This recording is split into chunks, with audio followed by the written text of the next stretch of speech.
오늘은 교회가 전도와 정치 참여를 동시에 해야 하는 성경적 이유라고 하는 제목으로 하나님의 말씀을 증거하겠습니다. 먼저 이 사역을 위해서 신실하게 기도해 주시고 주위에 알려주시고 재정적으로 후원해 주시는 분들께 심심한 감사를 드립니다. 여러분들의 후원이 큰 힘이 되고 있습니다. 계속 신실하게 함께 이 말씀을 전해 주시고 또 함께 동참해 주실 분들은 밑에 있는 정보를 활용해 주시고 또 해외에 계신 분들은 이 웹사이트에 들어오셔서 맨 왼쪽에 노란 동그라미 안을 클릭해 주셔서 필요한 정보들 활용해 주시기를 바랍니다. 오늘 증거할 말씀은 제가 웨인 그루뎀이라고 하는 미국의 아주 유명한 조직신학자의 최근에 나온 책입니다. Politics According to the Bible.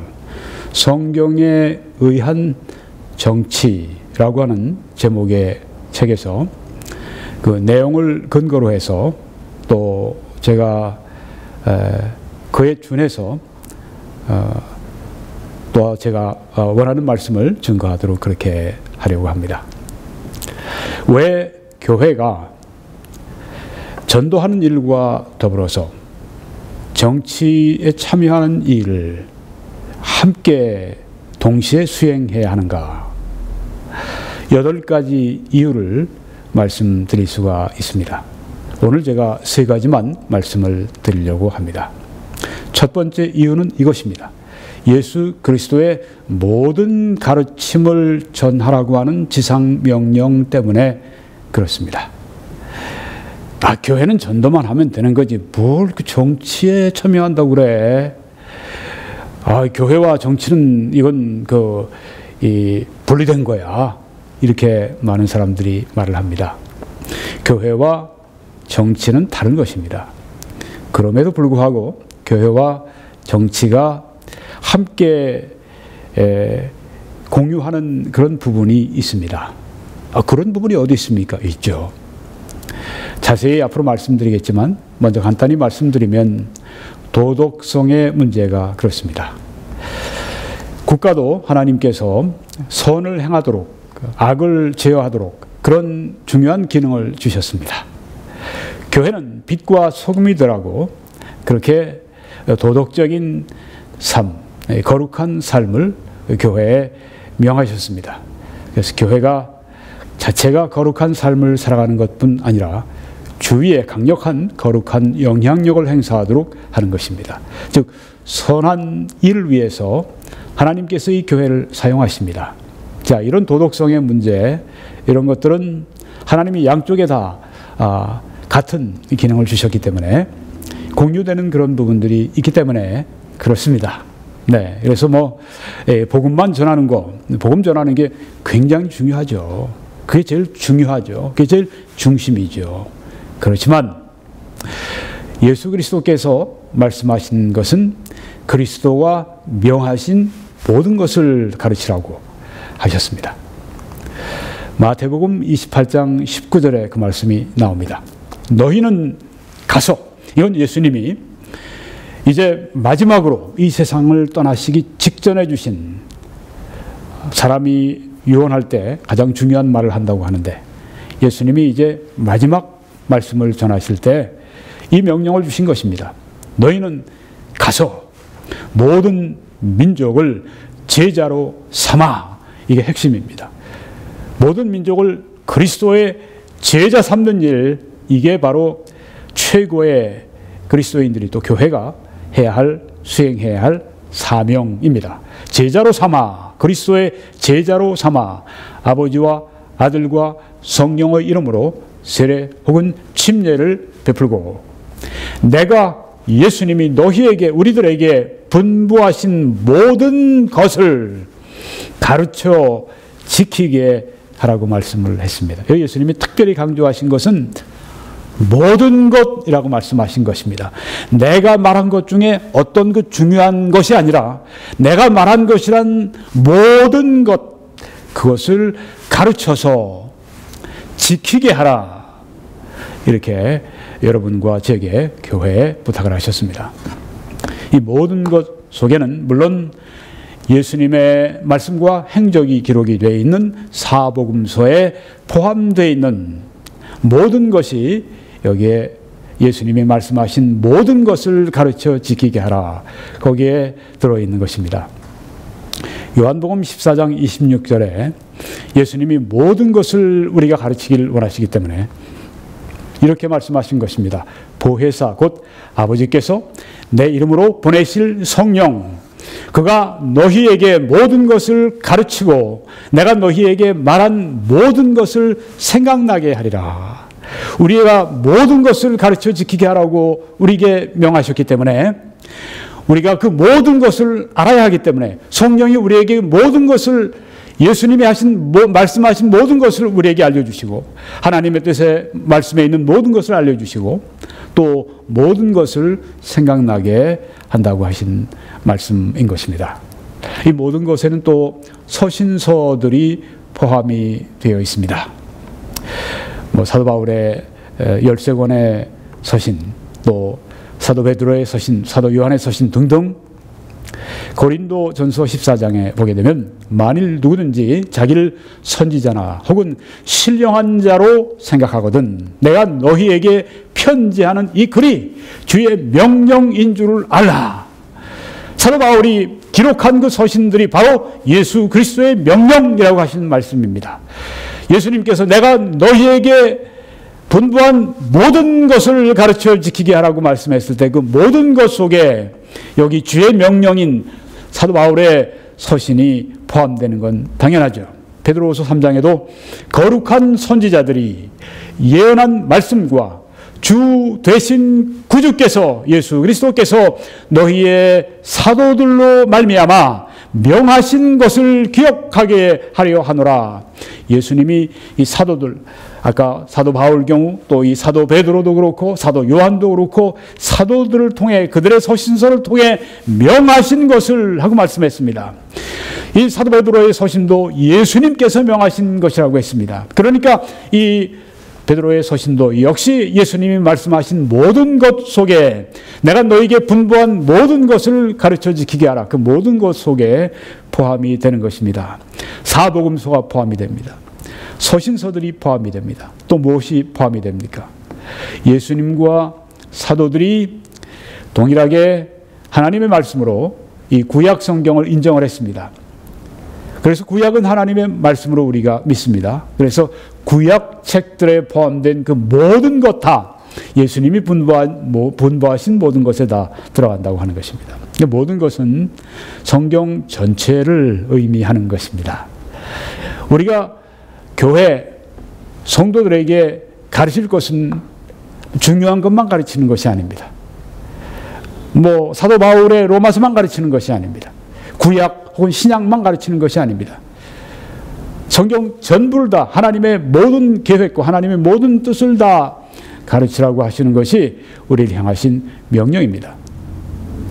그 모든 것 속에는 이 세상의 정부에 대한 가르침도 물론 들어 있습니다. 또 선을 위해서 이 세상 정부에 그리스도인들이 어떤 영향을 미칠 것인가, 어떻게 영향을 미치는가, 이런 것도 역시 성경에 담겨 있습니다.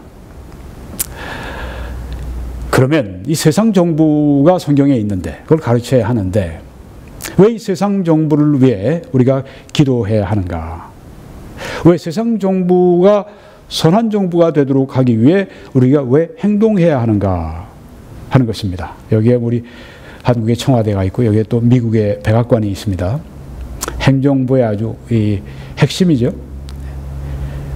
왜 이 세상 정부를 위해 기도하고 행동해야 할 것인가? 어떤 분은 지금 러시아에 있는 분들이 있습니다. 어저께 러시아의 선교사님 한 분이 제게 또 아주 흥미로운 걸 보내주셨어요. 세계 도처에 어떤 분들은 영국에 있는 분도 있고 어떤 분들은 일본에 계신 분도 있고 다 자기가 속한 그 나라 정부를 위해 기도하고 행동해야 할 이유가 무엇인가? 왜냐하면 세상 정부는 하나님의 일에 있어서 우리의 경건 생활에 있어서 큰 영향을 미치기 때문입니다. 어떤 설교자들은 세상 정부는 우리 하나님의 일에 별 영향을 못 미칩니다. 사실은 그렇지가 않습니다. 여기 왼쪽에 우리나라가 있고 오른쪽에 북한 지금 한참 핵무기 시위하고 자기들이 과시하고 지금 그런 모습을 보여주고 있는데요. 지금 북한 땅은 어떻습니까? 공산주의가 들어오고 난 다음엔 얼마나 많은 성도들이 죽임을 당했는지 모릅니다. 교회들이 다 부서졌고요. 지금 주일마다 모이는 교회는 가짜 교회, 봉수교회인가 그거밖에 없고요. 진짜 교회는 다 지하로 스며들었고 전도도 제대로 못하고 또 예배드리다가 걸리면 요독수용소 같은 데 가서 짐승같이 그렇게 살게 하고 고문하고 죽이고 중노동시키고 하나님을 못 섬기게 하기 위해, 왜? 종교는 아편이라고 그러니까. 기독교가 마약이라고 하는 것입니다. 그러니 그런 사회 속에서 하나님의 일이 얼마나 위축이 됩니까? 그리고 한 개인의 경건한 생활에 얼마나 악영향이 미치게 됩니까? 반면에 우리 한국은 어떻습니까? 6.25 전쟁 때 남쪽으로 밀물같이 밀려온 그 수많은 한 150만 정도의 사람들 가운데 많은 훌륭한 그리스도인들이 있었습니다. 공산당의 압제를 피하고 또 사륙을 피해서 내려온 분들이 많이 있었습니다. 그분들의 영향이 컸죠. 그리고 한국이 반공하면서 반공하게 되면 교회가 또 얼마나 중요해집니까? 왜냐하면 교회는 반공 정신에 아주 맨 앞에 있습니다. 아주 공산당이 지금 김정은이나 공산당이 지금 제일 미워하는 한국의 기관은 바로 교회입니다. 교회 안에도 지금 많이 간첩들이나 좌파들이 많이 침투해서 교회를 많이 좌파화시키고 자꾸만 종북하게 만들고 친북하게 만들고 그렇게 해서 공산당이 나쁘지 않은 것처럼 사람들에게 그렇게 만들고 공산당들에게 유리하도록 그렇게 발언하게 만들고 지금 그런 일들을 암암리에 지금 굉장히 많이 하고 있다고 하는 것을 알고 한국 교회가 깨어 일어나야 합니다. 전처럼 공산당들에 대해서, 공산주의 사상에 대해서 그 두려운 줄을 모르고 오히려 그들을 친공산당 역할을 하는 그런 경향이 있는데 이거 아주 무서운 일입니다. 사실 이건 죄악입니다. 그렇지만 한국이 어떻습니까? 그 자유로 말미암아 지금 얼마나 교회가 부흥됐고 성장했고 얼마나 세계 선교하는 그런 일을 잘하고 있습니까? 이 세상 정부는 하나님의 일과 개인 경건 생활에 큰 영향을 미치기 때문에 우리가 기도해야 되죠. 세상 정부는 또 악을 제어합니다. 선을 장려합니다. 이런 기능 때문에 하나님이 이 세상 정부를 주신 것입니다. 이 세상에 악이 팽배한다고 생각해 보세요. 새벽 기도를 나오려고 그러는데 새벽이나 혹은 저녁에 예배를 나오는데 저녁에나 길거리에서 이 폭력배들이 해친다고 생각해 보십시오. 성도들을. 얼마나 이 신앙생활하기에 불편하고 위험하고 하겠습니까? 위축이 되고 그러지 않겠습니까? 이 세상 정부는 그래서 악을 제어하고 선을 장려하는 기능이 있기 때문에 우리가 이 정부를 위해 기도하고 또 선한 정부가 되도록 우리가 장려하고 또 힘을 모아주고 필요한 비판하고 바로 세우고 이런 일을 해야 하는 것입니다. 가정만 제대로 돼서 되는 게 아닙니다. 내 회사만 제대로 돼서 되는 게 아닙니다. 내 교회만 제대로 돼서 되는 게 아닙니다. 나라도 제대로 돼야 우리의 교회, 우리의 신앙생활이 온전해질 수 있다고 하는 것입니다. 여러분 여기에 이 사진을 보시게 되면은 117년, 주후 117년에 있었던 로마 제국의 영토를 보여줍니다. 팍스 로마나, 로마의 그 힘과 권능으로 말미암아서 이 로마 제국 치하에 저 붉은 부분이 다 로마 제국입니다. 유럽을 다 차지했고 아프리카도 북부를 다 차지했고 또 소아시아, 뭐 그 이라크 지방, 뭐 사우디아라비아, 뭐 이집트, 뭐 아주 굉장히 많은 부분, 영국의 뭐 스코틀랜드 빼고 다 차지하고, 독일도 상당 부분을 차지하고, 이곳에 평화가 있었습니다. 로마 때문에요. 로마의 군대 때문에. 그래서 그리스도인들이 어땠습니까? 전도자들이 자유롭게 이 로마 제국 안을 오가면서 하나님의 말씀을 증거하고, 그래서 복음 전하는 일이 크게 그 도움을 받았습니다. 이처럼 국가는 굉장히 중요합니다. 그래서 성경의 디모데전서에 2장에 내가 첫째로 권하노니 모든 사람을 위하여 간구와 기도와 도구와 감사를 하되 임금들과 높은 지위에 있는 모든 사람을 위하여 하라, 이렇게 말씀하신 것입니다. 이는 우리가 모든 경건과 거룩함으로 품위로 고요하고 평안한 생활을 하려 함이라. 평안한 생활, 평화의 때, 전쟁의 때보다 평화의 때 우리는 더 많은 하나님의 역사를 기대할 수 있습니다. 우리는 경건 생활이 더 진보할 수가 있습니다. 네, 두 번째, 왜 교회가 전도와 더불어서 우리가 정치 참여를 함께 해야 되는가? 복음을 광의적 의미로 해석을 하면 사회의 변화를 포함한다고 하는 것입니다. 그럼 복음이 무엇입니까? 복음은 로마서 1장에 이 복음은 하나님이 선지자들을 통하여 그의 아들에 관하여 성경에 미리 약속하신 것이라. 복음은 하나님의 아들 예수 그리스도에 관한 것이군요. 그 다음 16절을 보니까 이 복음은 모든 믿는 자에게 구원을 주시는 하나님의 능력이 됨이라.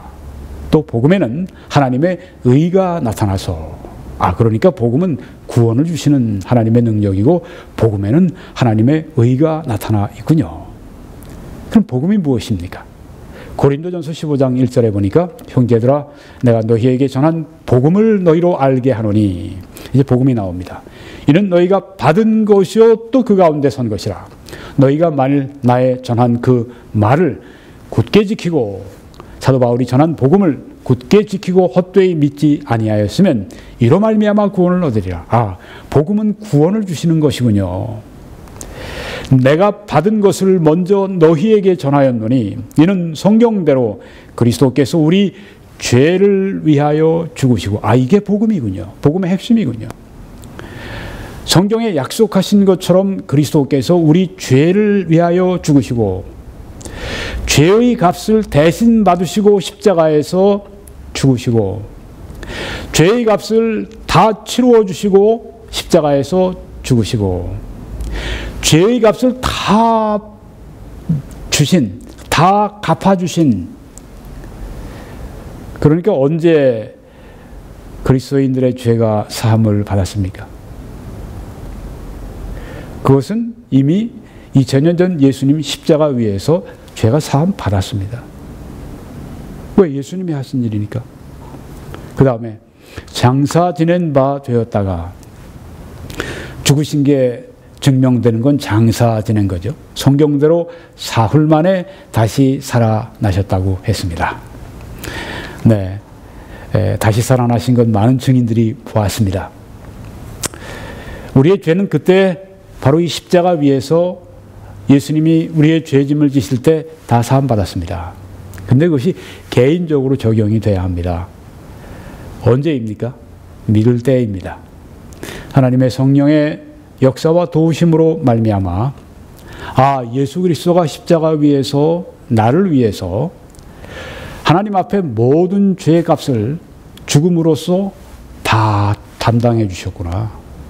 내가 하나님의 법을 어기고 그래서 그 율법의 저주를 받고 영원히 멸망하고 영원히 지옥에 갈 수밖에 없는 존재인데, 예수님이 내가 받으실 그 지옥의 고통, 내가 받으실 내가 받을 모든 율법의 저주, 예수님이 다 받으시고 십자가 위에서 홀로 다 갚아주셨구나. 그걸 믿는 겁니다. 그걸 믿으면 구원을 받는 것입니다. 구원을 주신다고 말씀했죠. 그러니까 믿음으로 말미암아 우리가 그때 우리 개인적으로 그 죄사함이 이루어집니다. 죄사함은 벌써 2000년 전에 십자가 위에서 다 이루어졌습니다. 다 이루어졌습니다. 개인적으로 이루어지는 건 내가 믿을 때 그 모든 죄사함의 사실이 나에게 개인적으로 적용이 되는 것이죠. 잔치집에 모든 음식이 다 준비가 되어 있습니다. 내 것이 다 준비가 되어 있습니다. 근데 그것을 내가 가서 먹어야 내 것이 되는 것이죠.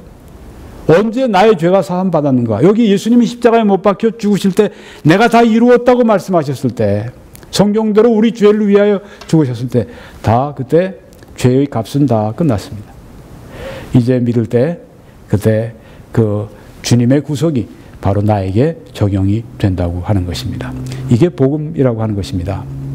근데 이 복음은 그것으로 끝나는 것이 아니라 목적이 있습니다. 또 복음을 믿을 때 결과가 따르게 됩니다. 에베소 2장에는 우리는 그가 만드신 바라 그리스도 예수 안에서 선한 일을 위하여 지으심을 받았다고 했습니다. 구원을 받은 자, 그들은 목적이 있어 구원받았습니다. 선한 일을 위해서 구원을 받았다고 말씀을 합니다. 또 요한일서 3장에 보니까 하나님의 아들이 나타나신 것은 마귀의 일을 멸하려 하심이라. 우리를 구원하시고 또 우리를 통하여서 선한 일을 우리가 행하게 하시고 또 우리를 통하여서 하나님의 아들이 우리를 통하여서 마귀의 일을 멸하시는 그 일을 하시는 것입니다. 마귀의 일은 죄입니다. 마귀의 일은 사람을 멸망시키고 가정을 멸망시키고 나라도 멸망시키고 이게 다 마귀가 하는 일입니다. 하나님의 아들이 나타나신 것은 이제 죄인들을 구원하셔서 하나님의 자녀로 삼아주시고 죄 사함을 그들에게 주시고 하나님의 자녀 삼아주시고 그들 안에 성령을 주시고 그 성령의 능력으로 그들이 선한 일을 하게 하시고 마귀의 일을 면하는 그 일을 위해 이제는 군사로 그리스도의 군사로 활용하신다고 하시는 것입니다. 복음의 목적과 결과는 이렇게 나타나는 것입니다. 한 사람이 이제 선한 일을 위해 지음받아서 그 삶이 선하게 변화가 될 때 그 개인만 변화되는 것이 아니라 그 가족이 또 변화되게 됩니다. 또 하나님은 거기서 마치는 것이 아니라 우리가 그 선행이 이웃에게까지 영향을 미치게 하기를 원하십니다. 복음이 전해지고 이웃들이 구원받고 이웃이 변화되고 또 변화된 학교 사업이 바뀌고 또 이 그리스도인들이 변화된 그리스도인들이 있는 그 사회가 바뀌고 그 있는 그 국가가 바뀌고 그 정부가 바뀌고 이것이 바로 복음의 목적과 결과라고 하는 것입니다. 그리스도인의 삶은 그러니까 좋은 선한 정부와 직결된다고 하는 것입니다. 하나님께서는 그리스도인들을 구원하셔서 선한 일을 위해 지으시고 마귀의 일을 멸하기 위해 사용하시는데 그 중에 하나가 정부를 선하게 만드는 그 일을 위해서 정부가 선한 기능을 제대로 할 수 있도록 그렇게 그리스도인들을 선한 목적으로 사용하신다고 하는 것입니다. 그래서 교회는 변화된 삶을 가르쳐야 합니다. 교회는 변화된 가정, 변화된 사회, 변화된 정부를 위한 하나님의 뜻을 가르쳐야 한다고 하는 것입니다. 어떻게 하면은 그리스도인들이 가정을 선하게 바꿀 수 있을까? 그리스도인들이 그들이 살아가는 그 사회를 어떻게 선하게 바꿀 수 있을까? 예수님이 너희들이 빛과 소금이다라고 말씀하셨는데 어떻게 그렇게 할 수 있을까? 또 우리가 사는 국가를 우리가 선하게 만들어야 되는데 그걸 어떻게 할 수 있을까? 이것을 가르쳐야 한다고 하는 것입니다. 어떤 그리스도인들은 변화된 삶을 가지고 나아가서 변화된 정부를 위해서 아주 전적으로 헌신하는 사람들이 있습니다.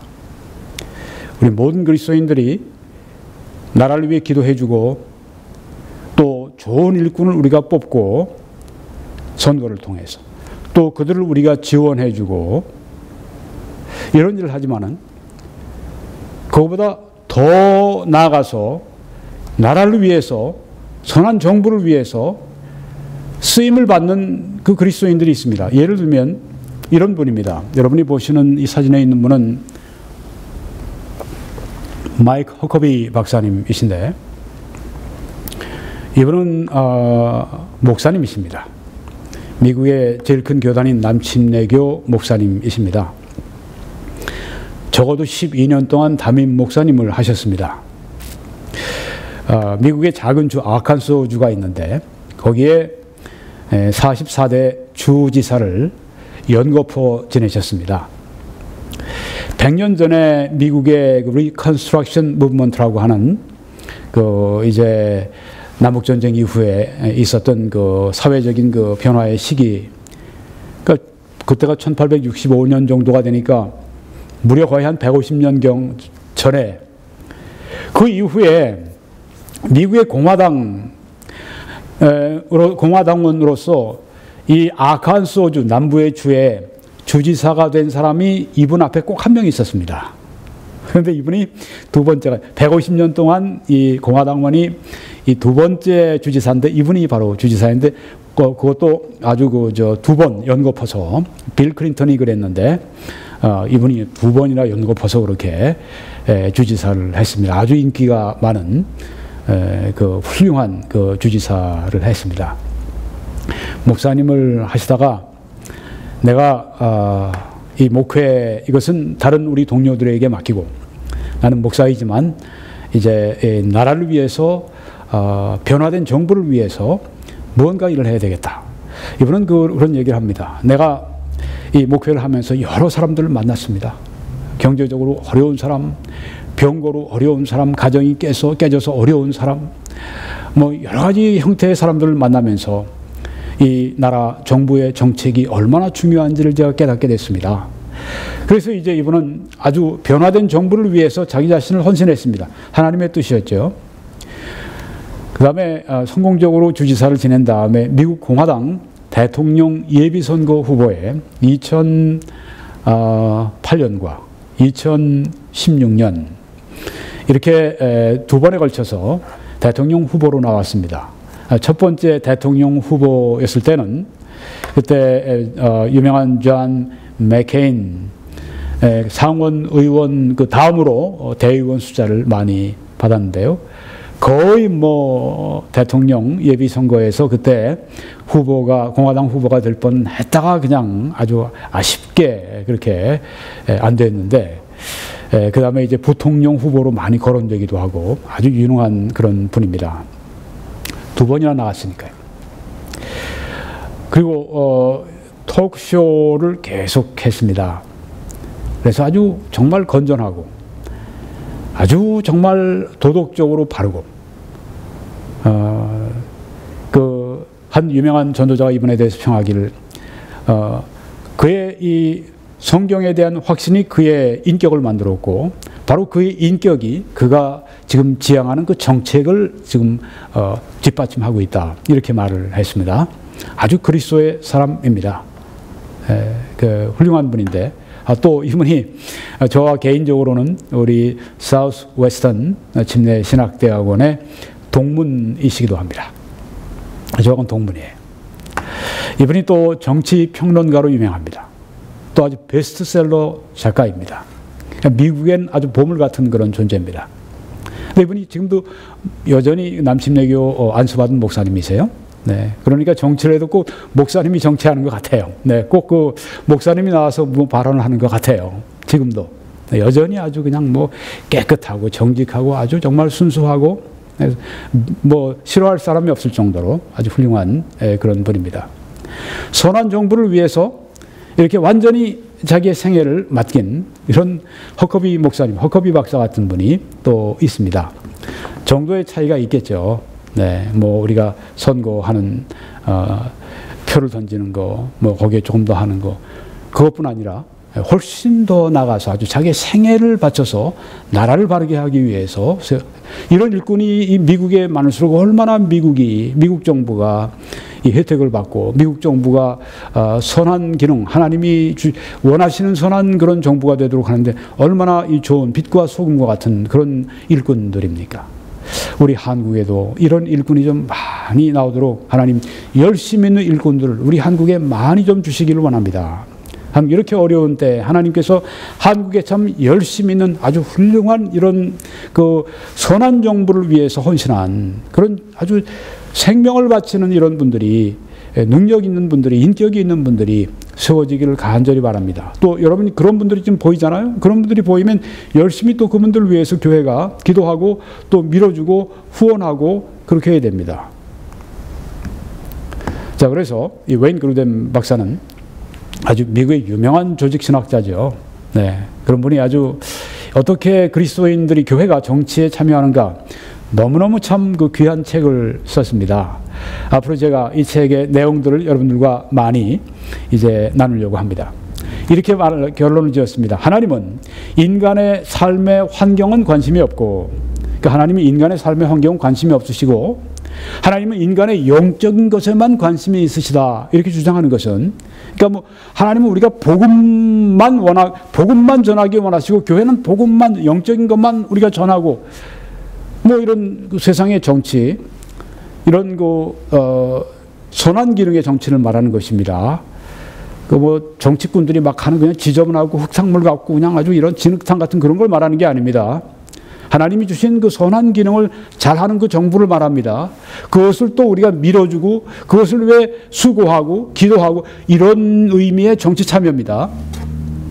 그러니까 하나님은 인간의 삶의 환경은 관심이 없으시고 정치 같은 이런 문제는 관심이 없으시고 영적인 것에만 하나님이 관심이 있으시다고 주장하는 것은 철학적으로 볼 땐 플라톤주의다. 관념적인, 플라톤적인, 비물질적이고, 그냥 뭐 어떤 관념적이고 정신적이고 이런 플라톤주의에 빠질 수가 있고, 또 이 교리적으로 볼 때는 초대교회에 있었던 영지주의와 비슷합니다. 영지주의는 물질은 그 악한 것이고 영혼은 선한 것이고 거룩한 것이고 물질은 악하다고 이렇게 봤는데 이 영지주의와 비슷한 것이다. 그러니까 우리는 전도만 하지 우리는 뭐 이 세상 정치 같은 거 전혀 관심 가지면 안 돼. 이것은 플라톤주의나 이것은 영지주의와 비슷하다.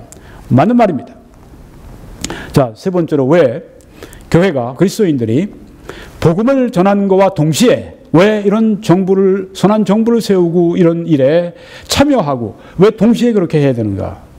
세 번째 이유는 정부와 정치에 관한 성경의 말씀들을 가르쳐야 되기 때문입니다. 성경에 정치에 관한 그런 말씀이 있나요? 물론 많이 있죠. 정말 있습니까? 자, 이제 보여드릴 겁니다. 성경의 정부에 대한 그런 말씀이 조금 있긴 있는데 그게 그렇게 많나요? 많이 있죠. 자, 한번 보시죠. 로마서 13장에 이건 사람들이 많이 압니다. 각 사람은 위에 있는 권세들에게 복종하라. 정부의 뭐 요직에 있는 사람들입니다. 뭐 행정, 입법, 사법부 다. 네. 권세는 하나님으로부터 나지 않음이 없나니 모든 권세는 다 하나님께서 정하신 바라.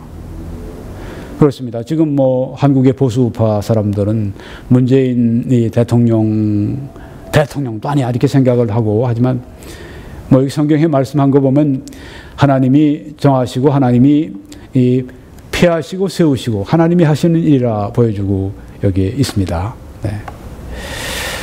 내가 원하는 대통령이 됐으면 그건 이제 하나님이 세우셨고 원치 않은 대통령이 됐으면 세우지 않으셨고 이런 건 아닙니다. 물론 하나님이 기쁨으로 세우시는 대통령이 있습니다.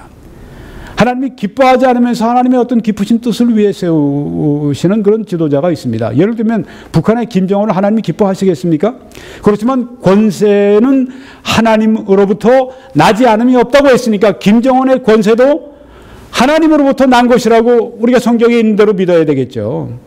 김정은도 세워진 것입니다. 하나님께서 그 권세는 하나님이 정하신 바입니다. 하나님이 그렇지만 뭐 기뻐하시겠어요? 그렇지는 않다고 생각합니다. 그렇지만 하나님이 예전에 느부갓네살을 세우신 것처럼 세우신 겁니다. 악한 왕도 선한 왕도 하나님이 세우신다고 하는 겁니다. 그러므로 권세를 거스르는 자는 하나님의 명을 거스름이니 거스르는 자들은 심판을 자취하리라. 합법적인 권세를 위에 있는 권세가 합법적인 권위를 행사할 때 도덕적으로 합법적인 권위를 행사할 때 그것을 거스르는 것은 하나님을 거스르는 것이다. 무서운 말씀이죠. 다스리는 자들은 선한 일에 대하여 두려움이 되지 않고 악한 일에 대하여 되나니. 이건 다스리는 자들의 선한 기능을 말씀하고 있습니다. 네가 권세를 두려워하지 아니하려느냐? 선을 행하라. 그리하면 그에게 칭찬을 받으리라. 아주 선을 행하는 그런 지도자가 우리의 지도자라고 할 것 같으면 그 박수를 칠 일입니다. 감사할 일입니다. 할렐루야 찬양할 일입니다. 아니 그러면 악하게 다스리는 자는 어떻게 하고 지금 그럽니까? 이건 조금만 좀 기다려 보세요. 말씀을 드리려고 합니다. 계속 이 말씀 우리가 보면 그는 하나님의 사역자가 되어 하나님의 일꾼이란 말입니다. 네게 선을 베푸는 자 아니라 그러나 네가 악을 행하거든 두려워하라. 이런 권세자들 우리가 선을 행할 때 두려워할 이유가 아무것도 없습니다. 우리도 하나님의 뜻을 행하는 거니까. 정말 악을 행하면 두려워해야 됩니다. 저 김정은이 저런데도요, 저런 치하에도 성폭행하고 무슨 물건 뺏어가고 물건 훔쳐가고 이러는 거 어떻게 하겠습니까? 북한 사회에서 아무리 통치자가 악해도 그런 건 봐줄 수가 없는 거예요. 거기서도 그런 건 잡습니다.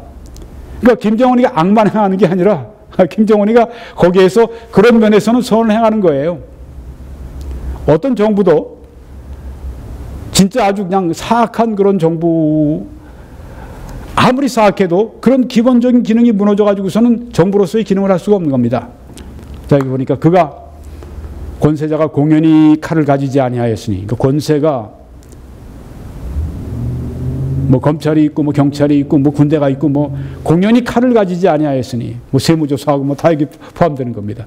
곧 하나님의 사역자가 되어 악을 행하는 자에게 진노하심을 따라 보응하는 자 아니라. 악을 행하면 문제가 생기는 거죠. 선을 행하면 문제가 없어요. 그러므로 복종하지 아니할 수 없으니 진노 때문에 할 것이 아니라 양심을 따라 할 것이라. 하나님의 말씀에 있기 때문에 순종하는 것입니다. 원치 않아도 순종하는 것입니다. 물론 선한 정부의 선한 요구에 우리가 응답하는 거죠. 악한 정부가 악한 요구를 할 때 어떻게 하라는 말입니까? 곧 말씀을 드리겠습니다. 너희가 조세를 바치는 것도 이로 말미암음이라. 세금 바치는 일도 그들이 하나님의 일꾼이 되어 바로 이 일에 항상 힘쓰느니라. 이 모든 것들이 다 하나님이 주시는 그 질서, 하나님이 선한 기능을 할 수 있도록 정부를 세우시는데 바로 그 기능할 수 있도록 그 조세를 바치는 거, 하나님의 일꾼으로서 하는 거, 조세를 거두는 거, 하나님의 일꾼으로 하는 거, 우리가 거기에 협조해야 된다는 말이죠. 모든 자에게 줄 것을 주되 조세 받을 자에게 조세를 바치고 관세를 받을 자에게 관세를 바치고 두려워할 자를 두려워하며 존경할 자를 존경하라. 하나님이 세우셨으니까 두려워하고 존경하라. 이렇게 말씀을 합니다. 베드로전서 2장에도 인간의 모든 제도를 주를 위하여 순종하라고 말씀했습니다. 혹은 위에 있는 왕이나 혹은 그가 악행하는 자를 징벌하고 선행하는 자를 포상하기 위하여 보낸 총독에게 하라. 대통령이 혹은 이런 위에서 보낸 그런 일꾼들, 중급 혹은 하급 관리들, 공무원들, 이들에게도 순종하라고 그렇게 말씀합니다. 경찰에게도 순종하라. 네. 자, 그런데 우리가 어떻게 복음만 전하고 이런 정치에 대해서 교회가 말을 안 할 수가 있겠습니까? 그렇죠? 네. 복음만 우리는 전하지 정치하고는 상관없어. 아닙니다. 여기 정치에 관한 말씀이 성경에 나와 있습니다. 지금 말씀드리는 게 다 왕과의 관계, 국가와의 관계, 세금 문제, 다 총독의 문제, 이런 거 다 정치에 관한 문제입니다. 그런데요, 지금까지 악한 요구를 하는, 내 양심에 반하는 그런 일을 시키는 정부, 거짓말하고 사기치고 불법으로 사람들 감금하고 구금하고 사람들 계속해서 고통스럽게 만들고, 이런 정부를 내가 어떻게 해야 됩니까? 이런 정부의 요구에 내가 응해야 됩니까? 분명히 내가 볼 때 양심에 반하고 이건 하나님의 말씀에도 반하는 것인데 내가 이런 정부를 순종해야 됩니까? 이런 문제가 왜 생기지 않겠습니까? 성경에 그런 문제도 나와 있더라니까요. 어디요? 사도행전 4장에 19절에 보니까 베드로와 요한이 대답하여 이르되, 여기 앞서서 어떤 일이 있었냐면 베드로 요한이 가다가 어떤 사람은 이제 병을 고치기도 하고 또 막 그 하나님의 말씀을 온 예루살렘에 막 전하고, 그리고 십자가에 못 박은 이 관리들과 그리고 이 유대 지도자들과 유대인들이 예수님을 십자가에 못 박아 죽였는데, 바로 그 너희들이 십자가에 못 박은 예수를 하나님이 다시 살리시고 그리스도가 되게 하셨다. 너희들이 회개하고 예수 그리스도를 믿으라고 자꾸만 전도하니까 이 관리들이 이렇게 나와서는 안 되겠다. 우리가 못 박아 죽인 저 그리스도를 저렇게 구주라고 전하고 다니고 우리 보고 회개하라고 우리가 죄 지었다 그러고 가만 놔두면 안 되겠다. 막 때리고, 그 다음에 여기 지금 막 이 위협을 가합니다. 그때 베드로와 요한이 대답하여 이르되, 하나님 앞에서 자기를 막 아주 이 권세를 가지고 막 자기들을 때리기도 하고 그냥 뭐 구금하기도 하고 아주 죽이겠다고 위협하고 막 이런 그 사람들 앞에서 이렇게 말합니다. 하나님 앞에서 너희의 말을 듣는 것이 하나님의 말씀을 듣는 것보다 옳은가 판단하라. 이렇게 도전을 하네요. 아니, 권세자들한테 순종하고 복종하라고 말씀하지 않았습니까? 여긴 달라요. 왜요? 전도하지 말라고 그러는데, 하나님 뜻을 행하지 말라고 그러는데, 하나님은 더 높으신 최고의 지존하신 하나님이 우리에게 말씀하신 것을 그 밑에 있는 이 관리들이 우리 보고 하지 말라고 그러는데 누구 말을 들어야 되겠습니까? 물론 위에 계신 하나님 말씀을 들어야 되죠. 그러니까 이렇게 항거하는 것입니다. 너희들 말 못 듣겠다. 너희들 불의한 말 내가 못 들어. 이 말입니다. 하나님 앞에서 너희 말 듣는 것이 하나님의 말씀을 듣는 것보다 옳은가 판단해봐라 너희들이. 이렇게 말을 했습니다. 그리고 우리는 보고 들은 것을 말하지 아니할 수 없다. 너희들 전도하지 말라고 그러는데 우리는 그렇게 못해. 우린 목숨을 뺏겨도 우린 복음을 전할 수밖에 없습니다. 이렇게 얘기한 겁니다. 관리들이, 여기 영어로는 룰러였습니다. 통치자들이 백성들 때문에 그들을 어떻게 처벌할지 방법을 찾지 못하고 다시 위협하여 놓아주었으니, 자, 어떻게 됐습니까? 관리들 말을 들었습니까? 안 들었습니다. 전도하지 말라는 말 안 들었습니다. 왜요? 더 높으신 하나님 말씀이 있기 때문입니다. 그러니까 앞서서 모든 권세는 하나님이 세우셨으니까 두려워하고 복종하라. 이 말씀을 많은 사람들이 알아요. 그리스도인들이. 좋습니다. 왜 그뿐이 아니에요. 오늘 이게 성경에 우리가 봤지만 하나님의 뜻과 반하는 그런 이 정책을, 그런 말들을 우리에게 할 때 그걸 우리가 그대로 받는 것은 하나님의 뜻이 아닙니다. 그것은 하나님께 불순종하는 것입니다. 이렇게 된다고 하는 것입니다. 관리의 말을 들어서 하나님의 말씀을 불순종할 수는 없지 않습니까? 그러니까 하나님의 도덕법과 관리의 어떤 정책, 관리의 어떤 말, 관리의 어떤 명령과 이렇게 두 개를 가지고 있으면 관리의 명령을 NO! 하고 하나님의 말씀과 하나님의 도덕법을 따라가야 되는 것이죠. 악한 정부가 악한 일을 우리에게 시킬 때 우리는 NO! 할 수가 있습니다. 심지어 국가가 이제는 전쟁터로 나가라고 할 때 그때 우리가 양심에 따라서 이 전쟁은 나갈 수 없다 생각하면 NO! 할 수가 있는 것입니다. 국가에 대해서 절대적으로 순종하라는 말씀이 성경에는 없어요. 여기 그렇지 않습니까? 절대적 권위, 그건 하나님만 가지고 계신 겁니다. 대통령이 절대적인 권위자로 아는 사람들이 있어요. 천만에. 성경을 몰라도 진짜 모르는 것입니다. 여러분이 보시는 오른쪽에 인물은 왼쪽에 이름이 나와 있습니다. 프란시스 A. 셰이퍼라고. 지난 20세기에 기독교 사상가 가운데 최고로 꼽히는 그런 분입니다. 1912년에서 1984년까지 사신 분인데, 돌아가시기 얼마 전에 이 책을 썼습니다. A Christian Manifesto, 그리스도인 선언이라고 하는 책을 썼습니다.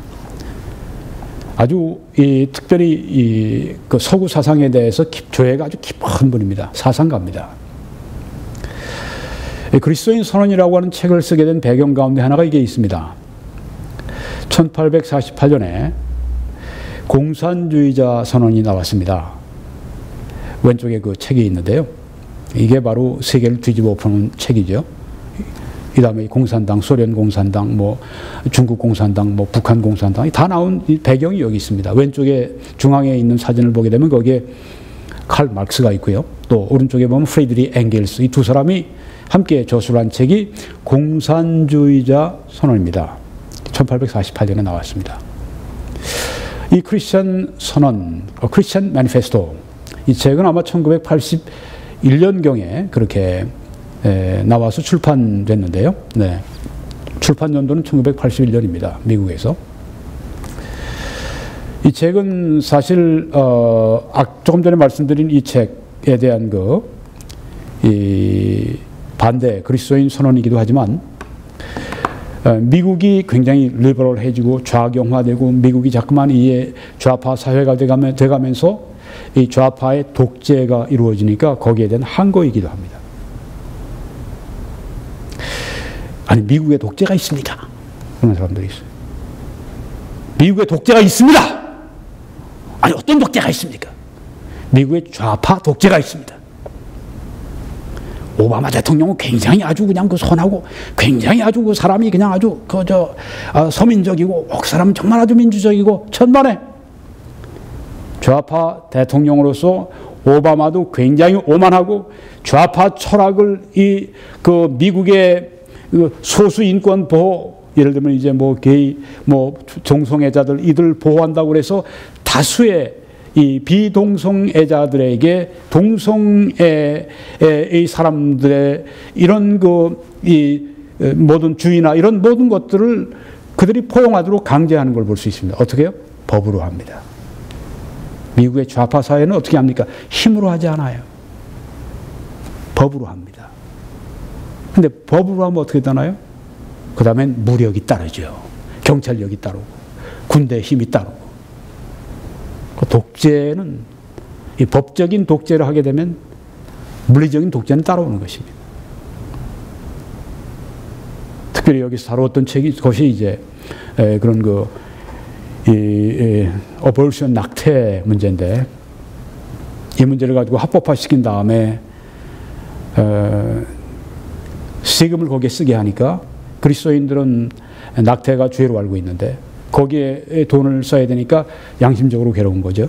네. 거부하는 것입니다. 그리고 이 생명 존중 때문에 거기에도 미국의 지금 굉장한 이런 이념적인 전쟁, 그 배후에는 영적인 전쟁, spiritual warfare, 아주 이 영적 전쟁이 아주 치열합니다. 영국에서는 거의 적고요. 네. 지금 미국에서 치열한, 어디서 나오냐면 좌파 세상에서 나옵니다. 한국 사람들이 이걸 몰라요. 한국 교인들이, 성도들이 이걸 몰라요. 좌파 사상이 어떤 걸 요구하는지. 좌파 사상은 결국 좌파 독재를 가져오게 됩니다. 그래서 좌파를 미국의 그리스도인들이, 복음주의 그리스도인들이 신앙의 양심을 따라 살아가지 못하게 만들기 때문에 반대하고 또 반대하고 또 반대하는 것입니다. 앞으로 여기에 대해서 제가 좀 자세히 말씀을 드리려고 합니다. 오늘은 제가 그 책의 하나만 소개하고 넘어가려고 합니다.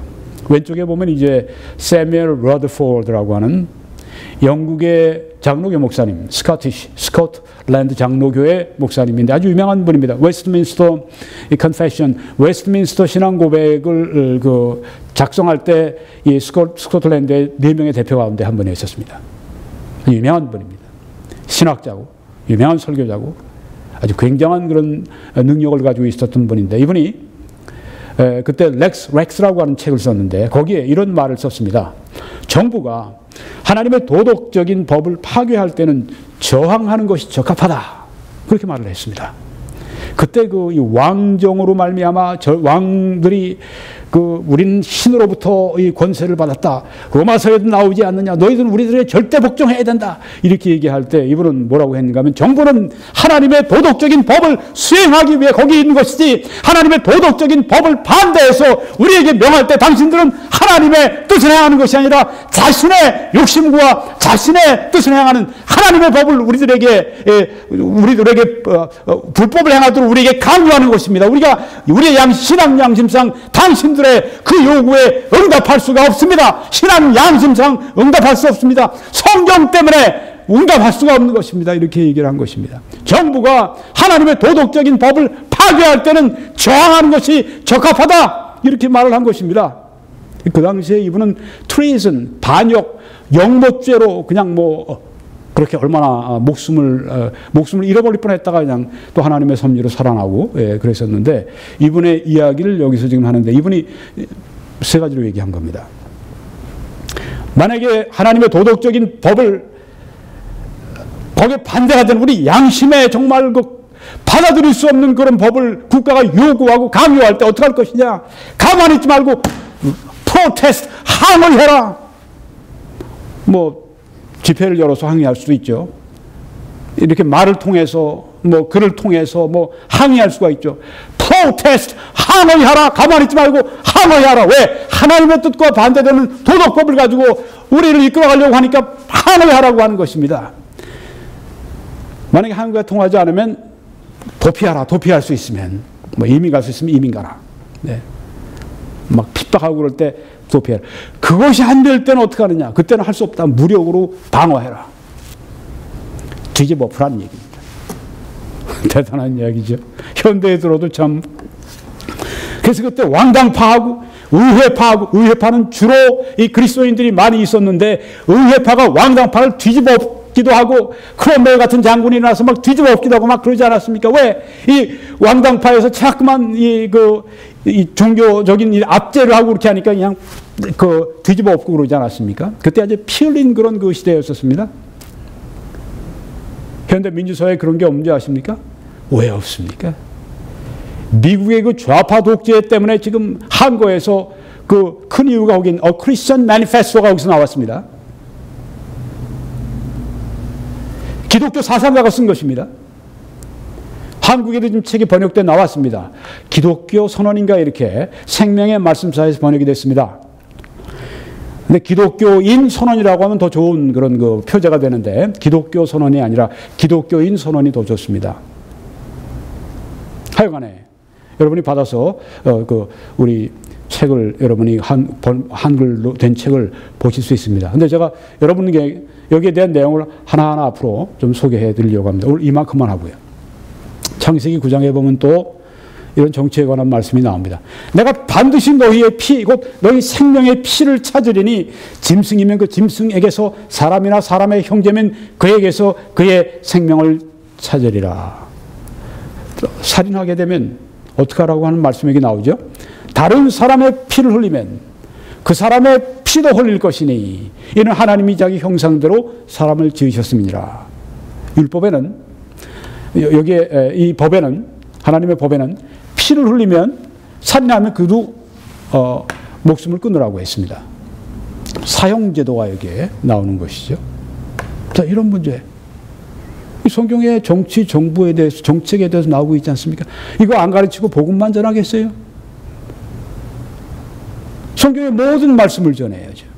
그러니까 복음을 전하면서 동시에 정치에 참여하는 선한 정부를 세우는 그 일을 위해서 기독교인들이 함께 해야 된다고 하는 것입니다. 맞는 말이죠. 성경에 보면 또 구약의 왕들이 선행을 하고 악행하는 것들이 얼마나 많이 나옵니까? 그게 다 정치, 정부에 관한 이야기입니다. 그거 안 가르치겠습니까? 복음만 전하고 우린 정치, 정부에 참여하지 않는다? 아니죠. 우리 여기서 또 교훈을 가르쳐야죠. 또 우리가 성경에 보면 다니엘이 나옵니다. 그는 이 바벨론 정부에서 총리로서 막강한 영향력을 행사한 아주 선한 영향력을 행사한 그런 분이었습니다. 정치, 정부의 정치인에 관한 이야기입니다. 우리가 오늘 다니엘과 같은 사람을 얼마나 우리 교회에서 배출하도록 가르쳐야 하겠습니까? 좋은 정치인이 나와야 좋은 나라가 세워지니까 좋은 지도자가 나와야 좋은 나라를 만드니까 이런 다니엘 같은 일꾼들을 교회가 세우기 위해 어떻게 합니까? 다니엘과 같은 이런 그 말씀들을, 다니엘서에 있는 이런 좋은 말씀들을 계속 가르쳐야 되지 않겠습니까? 또 이사야서에 보게 되면 다른 나라들에 대한 예언이 나오는데 거기는 다른 나라의 정부, 정책, 정치 이런 것들이 계속 그 예언 가운데 나오지 않습니까? 이거 안 가르치겠습니까? 아모스에 대한 이 책을, 아모스라는 책을 봐도 그렇죠. 거기에 다른 나라들에 대한, 국가에 대한, 정부에 대한, 정치에 대한 예언이 여기 나온다고 하는 것입니다. 복음만 전하고 우린 선한 정부 이루는 그 일에 관심이 안 갖는다. 이건 아니라고 하는 것입니다. 에스더서에 보게 되면 에스더와 그 모르드게가 그 유대 민족을 구하기 위해서 아하수에로 왕을 만나고 그렇게 해서 이 나라를 건지는 그런 걸 우리가 볼 수 있지 않습니까? 정치 정부에 대한 얘기입니다. 느헤미야를 보세요. 느헤미야가 예루살렘이 그 성벽을 이제 세워야 되는데 그걸 위해서 거기에 하나님이 어떻게 인도하시고 어떻게 쓰시고 느헤미야가 어떻게 그 모든 이 이스라엘을 이제 다시 하나의 예루살렘 안에 살 수 있도록 그 모든 정치 어떻게 하는 게 다 나오지 않습니까? 이게 다 성경에 나와 있는 것입니다. 복음만 전하고 이것을 안 한다고요? 정치를 얘기 안 한다고요? 불가능합니다. 이 말씀, 잠언에 있는 이 말씀도 역시 정치에 대한 말씀입니다. 왕은 공의로 나라를 견고케 하나. 이거 오늘날 이 문재인 대통령 같은 사람이 꼭 봐야 돼요. 공의로 나라가 견고해진다고 했습니다. 제가 볼 때 지금 정치 보복을 지금 아주 마음속에 아주 그냥 칼을 갈다가 한 9년 동안 그냥 거의 8, 9년 칼을 갈다가 지금 아주 서슬퍼런 칼을 꺼내서 지금 쓰는 것 같은 느낌을 제가 받습니다. 정치 보복이라고 하는 건 벌써 그 보복이라고 하는 것은 왕이 해서는 안 됩니다. 대통령이 해서는 안 됩니다. 하나님이 하셔야죠. 대통령이 할 일, 이건 공의를 세우는 일입니다. 왜? 그래야 나라가 견고해집니다. 보복하면요, 반드시 피를 부르는 보복이 또 찾아옵니다. 나라가 제대로 설 수가 없습니다. 문재인 정부 사람들 잘 들어야 돼요. 나라를 아주 그냥 거덜내고 나라를 망치기 원합니까? 보복하세요. 당신 보복 꼭 받습니다. 앞으로 정치 보복 꼭 받습니다. 꼭 받아요. 그렇게 하지 마세요.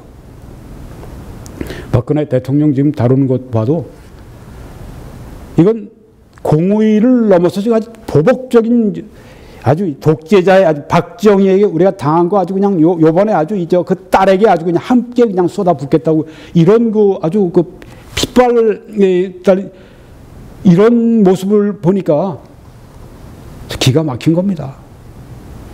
왜 이럽니까? 왜 이래요? 어쩌자고? 하늘에 하나님이 살아계신데 공의로 나라가 견고하게 된다고 했습니다. 불공정하면 나라가 흔들립니다. 문재인 대통령 성공하려고 할 것 같으면 이 말씀 마음에 아주 깊이 새겨야 합니다. 여기도 의는 나라로 영화롭게 하고 죄는 백성을 욕되게 한다고 말씀했습니다. 이 좌파 행정부가 결국 사법, 국회까지 다 장악을 하고 나라를 완전히 이제 이끌어가는데 의로운 정부, 의로운 국회의원, 의로운 사법부라면 우리나라가 아주 영광스럽게 될 겁니다. 그렇게 되면 얼마나 좋겠어요. 문재인 정부가 대성공하기 바랍니다. 어떤 의미로? 의로운 정부가 돼서 나라를 아주 영광스럽게 하기 바랍니다. 그런데 그렇지 않고 죄를 지으면 정치 보복하고 미워하고 보복하고 이 죄를 지으면 결국은 나라가 아주 욕되고 나라가 영광을 잃어버리고 형편없는 나라가 된다고 하는 것입니다. 적국의 포로가 될지도 몰라요. 정신 차려야 합니다. 여기 보십시오. 너희는 재판할 때 불공정하지 말며 가난한 자의 편을 들지 말며, 이게 다 정치, 사법, 정치에 관한 그런 정부에 관한 말씀 아닙니까? 세력이 있는 자라고 두둔하지 말고 공의로 사람을 재판할지며. 이게 하나님이 지금 이 법원과 검찰과 사법부와 대법원, 여기에 이 종사하는 사법부의 사람들에게 하시는 말씀입니다. 공의로 사람을 재판해라. 불공정하게 하지 말라. 내가 너희들에게 잠시 권세를 주었는데 권세 너희들이 잘 써라. 잘 쓰지 않으면 너희들도 심판받는다고 말씀하지 않습니까? 재판장이 자기는 재판 안 받을 것처럼 살아가요? 천만에. 당신들 무섭게 재판받습니다. 성경에서 볼 때 교회에서 누가 제일 많이 심판받느냐? 우리 목사들이 심판 제일 많이 받아요. 왜? 그만큼 고난이 있으니까. 이 법관들 잘 들으십시오. 잘못 당신들이 공의로 재판하지 않으면 당신들이 하나님 앞에 공의로 당신들의 이 죄에 대해서 하나님이 심판하실 겁니다. 여기도 보면 너는 재판을 굽게 하지 말며 너는 마땅히 공의만 쫓아라. 여론 쫓지 말고 인민 재판하지 말고 공의만 쫓아라. 권력 눈치 보지 말고 공의만 쫓아라. 그리하면 네가 살겠고 네 하나님 여호와께서 내게 주시는 땅을 얻으리라. 이 다 정치 정보에 대한 말씀이죠. 한 말씀 더 드리면 내 이름으로 일컫는 내 백성이 그들의 악한 길에서 떠나 스스로 낮추고 기도하여 내 얼굴을 찾으면 내가 하늘에서 듣고 그들의 죄를 사하고 그들의 땅을 그들의 나라를 고칠지라. 이게 다 정부의 정치에 대한 그런 말씀 아닙니까? 교회가 전도와 정치 참여를 동시에 선한 정부를 세우는 일을 동시에 해야 하는 성경적인 이유를 오늘 제가 3가지만 말씀드렸습니다. 하나님께서 우리 한국교회가 깨어서 이 하나님의 뜻을 받드는 훌륭한 하나님의 일꾼이 되기를 간절히 소원하고 그렇게 되기를 간절히 기도합니다.